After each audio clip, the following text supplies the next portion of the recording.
Welcome to Mia and the Machines, the show where I sit down with artificial minds to go beyond the algorithm. Let's begin.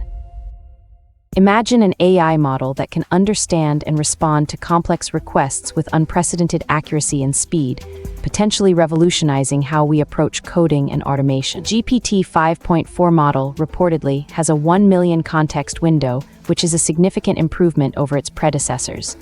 This means it can process and understand much longer pieces of text, or in other words, it has a much bigger memory for the conversation it's having with you. That's right.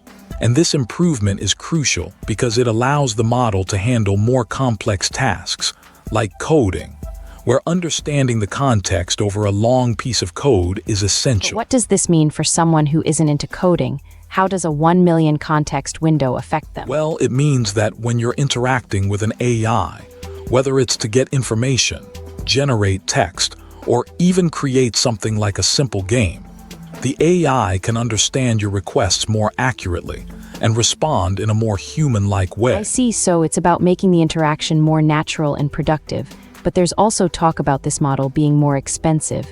How does that impact its adoption? The cost could be a barrier for many, especially individuals or small businesses. However, for large enterprises or research institutions, the benefits might outweigh the costs, especially if it significantly improves their workflow efficiency. That's a good point. Efficiency is key for those organizations. But what about the claim that GPT 5.4 excels at coding? Can it really make a difference in how we develop software? Reportedly, yes. Its ability to understand and generate code could automate many routine coding tasks, freeing developers to focus on more complex problems.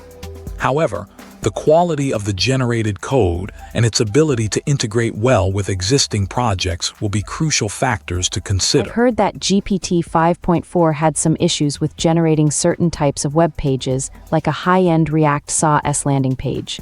Does this undermine its potential? Not necessarily. Every model has its strengths and weaknesses. The fact that it struggled with a specific task just means that there's room for improvement, or that other models, like Opus 4.5, might be more suited to certain types of tasks. So it's about finding the right tool for the job. But in terms of front-end development, how does GPT 5.4 performance impact non-technical users? For non-technical users, the impact could be significant. If GPT 5.4 can generate high-quality, interactive web applications with strong accuracy, it could democratize access to web development, allowing more people to create professional-looking websites without needing to know how to code. That sounds like a game changer for small businesses or individuals looking to have an online presence.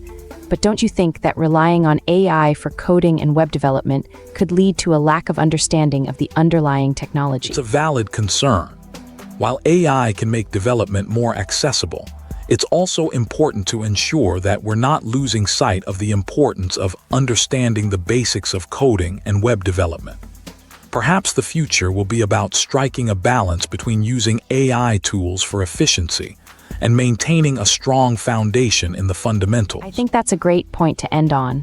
Understanding the technology behind the tools we use is crucial for both developers and users.